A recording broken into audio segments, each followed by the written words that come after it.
Hello aspiring aspirants. இன்றைக்கி நம்ம டே 4க்கான schedule தான் பார்க்க போகிறோம். இதுக்கு முன்னாடி நம்ம டே 1, 2, 3 இந்த 3 ஷெடியூலும் இருக்கு இல்லையா, அதை பார்க்காம இந்த வீடியோ தான் நீங்கள் ஃபர்ஸ்ட் டைம் பார்க்குறீங்க அப்படின்னா பிரச்சனையே கிடையாது. ஏன்னா நம்ம ஷெடியூல் முடிச்சதுக்கப்புறம் நமக்கு பஃபர் டைம் இருக்குது. அப்போ வந்து நம்ம சேனலில் ஃபுல் மார்க் தான் போட போகிறோம். ஸோ ஃபுல் மார்க் டெஸ்ட் போடுற டைமில் நமக்கு மீதி டைம் இருக்கும்ல, அந்த டைமில் நம்ம மீதி இருக்கிற பெண்டிங் சிலபஸ் எல்லாமே பேலன்ஸ் பண்ணி கவர் பண்ணிக்கலாம், பிரச்சனையே கிடையாது. அதனால் இப்போ தான் ஃபர்ஸ்ட் டைம் நீங்கள் ஷெடியூல் ஃபாலோ பண்ண ஆரம்பிக்கிறீங்கன்னா ப்ராப்ளமே இல்லை. 4th டே ஷெடியூல்லேருந்து நீங்கள் ஸ்டார்ட் பண்ணிவிடுங்க. ஸோ இன்றைக்கி ஷெடியூல்லேருந்து நீங்கள் கிளாஸஸ் பார்க்க ஆரம்பிச்சிருங்க. அதே போல் முக்கியமாக நம்ம வந்து 1-on-1 கைடன்ஸ் அந்த மாதிரி ஒரு பிளான் பண்ணியிருக்கோம். கூகுள் மீட்டில் யார் வில்லிங் கேண்டிடேட்ஸோ உங்கள் டவுட் கிளியரிங் செஷன் மாதிரி 1-on-1 பிளான் பண்ணலாம் அப்படின்னு பண்ணியிருக்கோம். ஸோ ஃபேக்கல்ட்டிஸ் எல்லாமே ஜாயின் பண்ணுவாங்க. அது இந்த வாரம் சனிக்கிழமை இருக்கு இல்லையா, அப்போது பிளான் பண்ணியிருக்கோம். ஸோ டைமிங் இன்னும் டிசைட் பண்ணல, நாங்கள் டிஸ்கஸ் பண்ணிவிட்டு சொல்கிறோம். பிளான் பண்ணியிருக்கோம். அதே போல் மார்க் டெஸ்ட் வந்து ஃபுல் மார்க் வந்து இந்த சிலபஸ் முடிச்சதுக்கப்புறம் நம்ம ஸ்டார்ட் பண்ணிவிடுவோம். அதுவும் நம்ம ப்ராப்பராக பிளான் பண்ணியிருக்கோம். நீங்கள் இந்த ஷெடியூல் கூடயே ஸ்டிக் பண்ணிக்கிட்டு எங்கள் மார்க் டெஸ்ட் கூட அப்படியே ட்ராவல் பண்ணிட்டு இருந்தீங்கன்னா உங்களால் ஈஸியாக இந்த எக்ஸாம் ஏஸ் பண்ண முடியும். You can clear it. So அதனால் ப்ளீஸ் ஒழுங்காக ஃபாலோ பண்ணுங்கள். அண்டு டெலிகிராம் லிங்க்கை வந்து டிஸ்கிரிப்ஷனில் இல்லைனா ஃபர்ஸ்ட் கமெண்ட்டில் பின் பண்ணியிருப்போம். தயவுசெய்து கிளிக் பண்ணி சேனல் ஜாயின் பண்ணிக்கோங்க. ஏன்னா அதில் தான் ஃபர்தர் அப்டேட்ஸ் உங்களுக்கு தெரியும் வரும். இப்போ நம்ம இன்னைக்கு 4th டே ஷெடியூல் பார்க்கலாம்.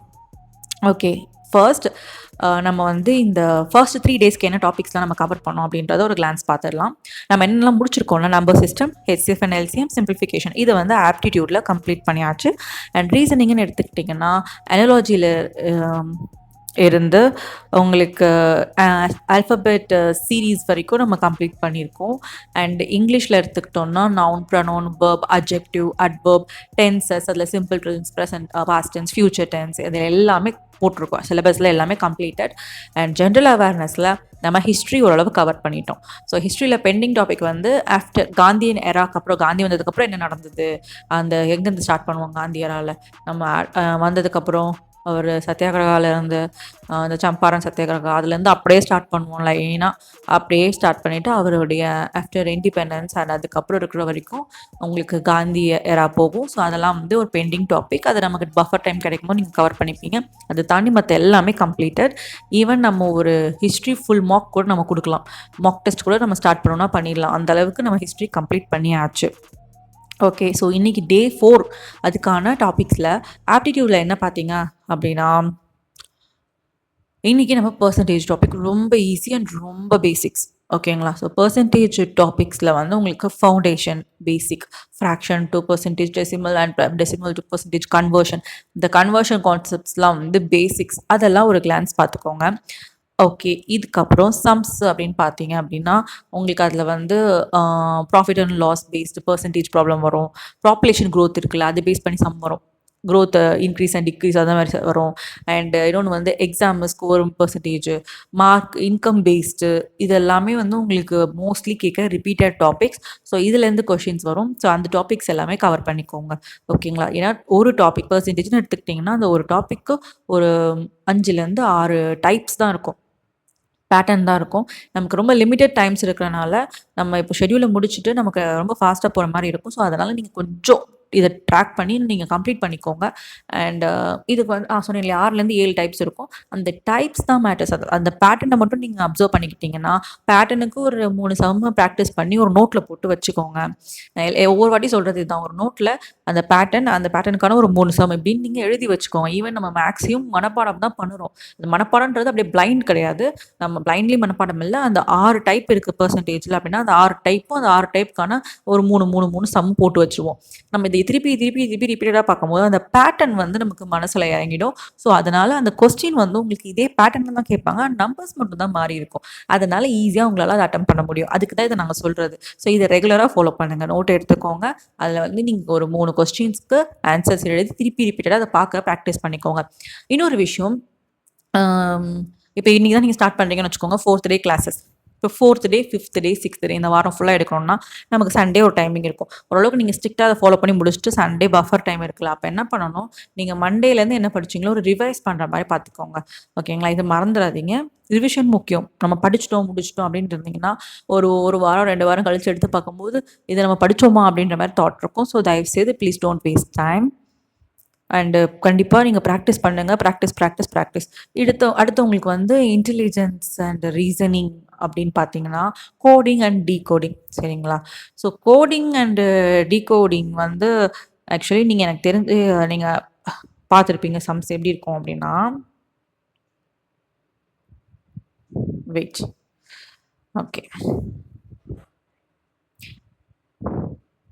இப்போ எக்ஸாம்பிளுக்கு உங்களுக்கு சம்ஸ் எப்படி வரும்னா எக்ஸாம்பிளுக்கு இஃப் இந்தியா இந்தியா வந்து இப்படி ஒரு கோடு இந்த கோடுன்னு வச்சுக்கோங்களேன். இஃப் இந்தியா வந்து இஃப் இஸ் டிஃபைன்ட் அஸ் இந்த கோட் அப்படின்னா அப்போ டெல்லி அது என்ன கோடா வர வாய்ப்பு இருக்கு? இதுதான் கொஸ்டின். ஸோ என்ன பேசிஸ்ல இந்த பேட்டர்ன் கொண்டு வந்திருக்காங்க அப்படின்றத பார்க்கணும். ஓகேவா? இது வந்து +1. So I +1 +1 +1. So IJNODEIJAB. So அடுத்தடுத்த நம்பர் தான் இருக்கு. அப்போ இங்கே கண்டிப்பாக உங்களுக்கு என்ன வரும்? DEEF LMHIEIJ. புரியுதுங்களா? ஸோ இப்படி தான் உங்களுக்கு ஆன்சர்ஸ் வந்திருக்கும் பக்கத்து நம்பரே. ஸோ இதுதான் கோடிங் டீகோடிங். இதுதான் ஈஸி டாபிக்கு. இதை நீங்கள் ஒரு சம்ஸ் தான் நான் கொடுத்துருப்பேன் பாருங்களேன் உங்களுக்கு இந்த பிடிஎஃப்ல எவ்வளோ ப்ராக்டிஸ் பண்ணலாம் அப்படின்னு சொல்லிட்டு எத்தனை சம்ஸ் போடலாம் அப்படின்னு சொல்லிட்டு இங்கே வந்து உங்களுக்கு ஒரு 50 ப்ராக்டிஸ் சம்ஸ், அது 25 வந்து ப்ரீவியஸ் இயர் கொஷின்ஸ்னு வச்சுக்கோங்க. இந்த சம்ஸ் நிறைய ஆன்லைன் சோர்ஸஸில் அவைலபிளாக இருக்குது. And previous year question must. நீங்கள் 2025 ப்ரீவியஸ் இயர்னு ரொம்ப வருஷம் கூட நீங்கள் இருக்க வேணாம். 2025 நடந்த எஸ்எஸ்சி சிஜிஎல் ப்ரிலிம்ஸோடைய கொஸ்டின் பேப்பரில் நம்ம தரோவாக இருக்கணும். அந்த பேட்டர்ன் எல்லாம் நம்ம பக்காவாக பிடிச்சி வச்சுருக்கணும். ஏன்னா அதை பேஸ் பண்ணி தான் உங்களுக்கு அடுத்த எக்ஸாம்ஸ் வரும். தென் அதுக்கடுத்து இங்கிலீஷ். இப்போ இங்கிலீஷ் லாங்குவேஜ் அப்படின்னு எடுத்துக்கிட்டிங்கன்னா சப்ஜெக்ட் வேர்ப் அக்ரிமெண்ட் இந்த டாபிக் தான் சரிங்களா? சப்ஜெக்ட் வேர்ப் அக்ரிமெண்ட்டில் உங்களுக்கு singular and singular subject verbs and அப்புறம் எக்ஸாம்பிள்ஸ் உங்களுக்கு கொடுத்துருக்கேன். ஸோ இதை பேஸ் பண்ணி பார்த்துக்கோங்க. And plurals subject and plural verb. So subject verb agreement வந்து உங்களுக்கு ரொம்ப ஈஸி தான். எய்தர் ஆர் நெய்தர் டாபிக்ஸு இதெல்லாம் வந்து உங்களுக்கு ரொம்ப ஈஸி தான். இதை கொஞ்சம் பார்த்துக்கோங்க. இதை பேஸ் பண்ணியிருக்கிற சம்ஸ் பார்த்துக்கோங்க. உங்களுக்கு எங்களுக்கு எக்ஸாம்பிள் கொடுத்துருக்கேன். ஈஸி தான். இது நீங்கள் பார்த்தாலே எழுதிடுவீங்க. அந்த மாதிரியான டாபிக்ஸ் தான். ஆனால் ப்ராக்டிஸ் தான் முக்கியம்.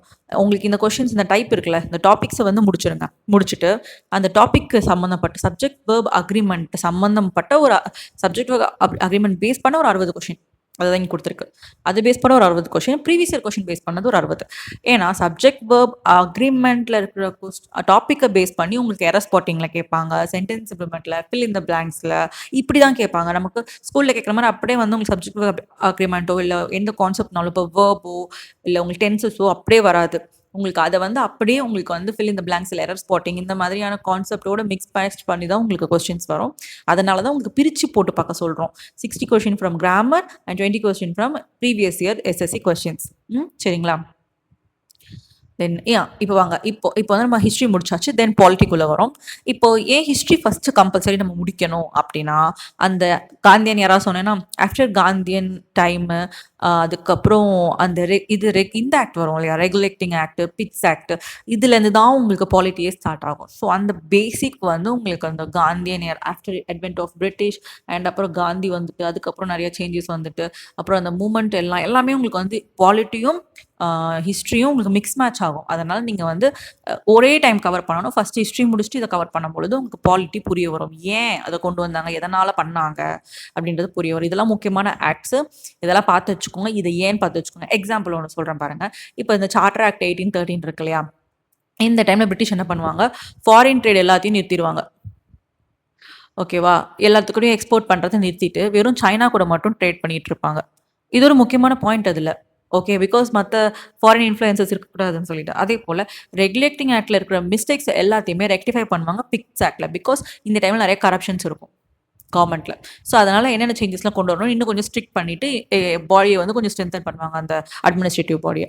ஸோ இதுதான் வந்து அந்த ஆக்டோடைய காரணம். அந்த காரணம் என்னன்னு தெரிஞ்சு நீங்கள் படிச்சிங்கன்னா உங்களுக்கு எப்போனாலும் கேட்டாலும் ஞாபகம் இருக்கும். அது மனப்பாடம் பண்ணாதீங்க. அது என்ன கான்செப்ட் எதனால் கொண்டு வந்தாங்கிறத பார்த்துக்கோங்க. இதெல்லாம் முக்கியமான ஆக்ட்ஸ் கொடுத்துருக்கிறது இதெல்லாமே படிச்சுக்கோங்க. எல்லாமே உள்ளுக்குள்ள இருக்கிற கான்செப்ட் எல்லாம் படிச்சுக்கோங்க. இது முக்கியமாக எதில் இருக்கும்னா பாலிட்டி புக் இருக்கு இல்லையா, அது புக்கில் உங்களுக்கு அவைலபிளாக இருக்கும். இல்லைனா நீங்கள் பேசிக்காக ஒரு சர்ஃப் பண்ணிக்கோங்க, ஒரு கூகுளில் சர்ஃப் பண்ணி நீங்கள் ஜஸ்ட் அதில் இம்பார்ட்டண்டான பாயிண்ட்ஸ் மட்டும் கேதர் பண்ணி எழுதி வச்சுக்கோங்க. கூகுளில் சர்ச் பண்ணும்போது இப்போ எக்ஸாம்பிள் சொல்கிறேன், இந்தியன் கவுன்சில் ஆக்ட் 1861 அப்படின்னு சர்ச் பண்ணுறீங்க அப்படின்னா ஸ்பேஸ் யூபிஎஸ்சி அப்படின்னு போடுங்க. சார்ட்டர் ஆக்ட் 1853 போடுறீங்கன்னா ஸ்பேஸ் யூபிஎஸ்சி. பிகாஸ் அந்த ஸ்பேஸ் போட்டு நீங்கள் யூபிஎஸ்சி படிக்கலனாலும் பரவாயில்ல, ஒரு கான்செப்ட் நீங்கள் ஸ்பேஸ் போட்டு யூபிஎஸ்சி போட்டு சர்ச் பண்ணீங்கன்னா இன்டெப்த்தாக உங்களுக்கு அது கிடைக்கும். நிறைய அகாடமிஸ்லேருந்து கிடைக்கலாம், இல்லை உங்களுக்கு இன்டெப்த்தான கான்செப்ட் வந்து உங்களுக்கு எங்கே இருந்தாலும் கிடைக்கும். அதனால தான் உங்களுக்கு அந்த மாதிரி சர்ச் பண்ண சொல்கிறேன். ஸோ அதுலேருந்து நீங்கள் முக்கியமான பாயிண்ட்ஸை மட்டும் கேதர் பண்ணிக்கலாம். ஸ்டாட்டிக் அது ரொம்ப யூஸ்ஃபுல்லாக இருக்கும். இதில் வந்து நம்ம என்னென்னலாம் பார்க்க போகிறோம் அப்படின்னா, அசம்பிளியில் வந்து டிராஃப்டிங் பண்ணது, எத்தனை மெம்பர்ஸ் இருந்தாங்க, அண்டு டிராஃப்டிங் கமிட்டி மெம்பர்ஸ் எத்தனை, அப்புறம் இதெல்லாம் முக்கியமான ஸ்டாட்டிக்ஸ்ப்பா. ஓகேவா? இதெல்லாம் ரொம்ப முக்கியமான statistics. Okay. Adopted on which date நல்லா பார்த்துக்கோங்க. Adopted on 1949. தப்பா 1947 போடுறாது, 1949. அண்ட் எஃபெக்ட் எப்போ வந்திருக்கு பாருங்க, 1950 தான் வந்திருக்கு. 26th January 1950. அந்த இயர் முக்கியம், அதை பார்த்துக்கோங்க. இப்போ நமக்கு ஷெடியூல் வந்து இப்போ இருக்கிறத விட அப்போ வெறும் 8th ஷெடியூல். அதே போல் ஆர்டிக்கலும் கம்மியாக தான் இருக்குது. ஸோ இதுவும் ரொம்ப முக்கியம். அதுக்கப்புறம் சின்ன சின்ன முக்கியம் இதெல்லாம் உங்களுக்கு தெரிஞ்சது தானே. Longest written constitution of the world வந்து நம்மளது தான். இதெல்லாமே உங்களுக்கு இதெல்லாம் ஈஸி தான். பட் கொஞ்சம் ஸ்டாட்டிக்ஸ் அந்த வேல்யூஸ்லாம் பார்த்துக்கோங்க. ஓகேவா? எத்தனை ஆர்டிகல்ஸ் அண்ட் எத்தனை செக்ஷன்ஸ் இருந்தது. அண்ட் இதுக்கப்புறம் வந்து பேசிக் ப்ரியாம்பிளை ஒரு அமெண்ட்மெண்ட் கொண்டு வந்திருப்பாங்க. 42nd இந்திரா காந்தி பீரியடில் ஒரு அமெண்ட்மெண்ட் கொண்டு வந்திருப்பாங்க.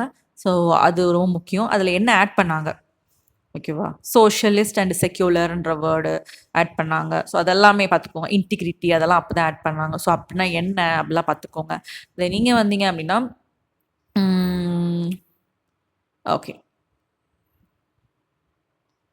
இது வந்து சேலியன்ட் ஃபீச்சர் ஆஃப் கான்ஸ்டிடியூஷன். ஓகேவா? அப்படின்னா கான்ஸ்டிடியூஷனில் மற்ற இதோட நம்ம இந்தியன் கான்ஸ்டியூஷனில் என்ன முக்கியமான ஃபீச்சர்ஸ் இருக்குது அப்படின்றது தான் முக்கியம். நம்ம இந்தியன் கான்ஸ்டிடியூஷன் வந்து ஒரு குவாசி ஃபெட்ரல் அப்படின்னு சொல்லுவாங்க.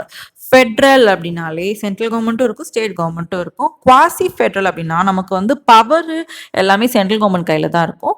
When compare to central, state கையில் பவர் ரொம்ப கம்மியாக தான் இருக்கும். ஓகேங்களா? எக்ஸாம்பிள் டிஃபென்ஸ் எடுத்துக்கோங்க, எக்ஸ்டர்னல் அஃபேர்ஸ் எடுத்துக்கோங்க. இதில் எதுவுமே ஸ்டேட் தலையிடவே இல்லை. அதெல்லாம் முக்கியமான விஷயம். அதெல்லாமே அதில் சென்ட்ரல் கவர்மெண்ட் தான் அதில் அத்தாரிட்டி. ஸோ இந்த மாதிரி வந்து கொஞ்சம் பவர் அதிகமாக அவங்க கையில், ஒரு பேலன்ஸ்டு ஒரு இது. பட் பவர் வந்து ப்ரிடாமினென்ட்லி அவங்க கையில். ஸோ இதுதான் வந்து ஃபெட்ரல் சிஸ்டம், குவாசி ஃபெட்ரலுக்கான கான்செப்ட். அண்ட் பார்லிமெண்ட்ரி ஃபார்ம்னா உங்களுக்கே தெரியும். நமக்கு சென்ட்ரல் கவர்மெண்ட்டில் ஒரு பார்லிமெண்ட் இருக்குது, அங்கே லோக்சபா இருக்குது, ராஜ்யசபா இருக்குது. ஸோ இதெல்லாம் பேசிக். இது இன்டெப்த்தாக உள்ள பார்க்குறதுக்கு இல்லை. நான் உங்களுக்கு கொடுத்துருக்கிறது சேலியன் ஃபீச்சர். என்ன வித்தியாசம் உலகத்தில் இருக்கிற கான்ஸ்டியூஷனோட நம்ம கான்ஸ்டியூஷன் என்ன வித்தியாசம், அதுதான் இது. And secularism and fundamental duties, rule of law, இது எல்லாமே முக்கியமான டாபிக். ஓகே. இது உங்களுக்கு ஒரு கிளான்ஸ் மாதிரி நான் சும்மா சொல்கிறேன். செக்யூலரிசம் அப்படின்னா எம்மதமும் சம்மதம்னு வச்சுக்கோங்க, சிம்பிள் வார்த்தையில் சொல்லணும் அப்படின்னா. ஃபண்டமெண்டல் டியூட்டிஸ், ஏன்னா நமக்கு சில டியூட்டிஸ் இருக்குது. எப்படின்னா வந்து நேஷனல் ஃப்ளாகை ரெஸ்பெக்ட் பண்ணணும், என்வாயன்மெண்ட்டில் ரெஸ்பெக்ட் பண்ணணும், அதை வந்து காப்பாற்றணும், அப்புறம் பப்ளிக் ப்ராப்பர்ட்டியை வந்து டேமேஜ் பண்ணக்கூடாது. இந்த மாதிரி நிறைய சில ரூல்ஸ் கொடுத்துருப்பாங்க. 51A கொடுத்துருப்பாங்க ஃபண்டமெண்டல் டியூட்டிஸ் ஆர்டிக்கல். அதெல்லாமே ஒரு கிளான்ஸ் பார்த்துக்கோங்க. அப்புறம் ரூல் ஆஃப் லானா சட்டத்தின் முன் அனைவரும் சமம். இன்ஸ்பயர்டு பை என்ன கான்செப்ட், ஓகே பார்த்துக்கோங்க. அப்புறம் இது ரொம்ப முக்கியமானது.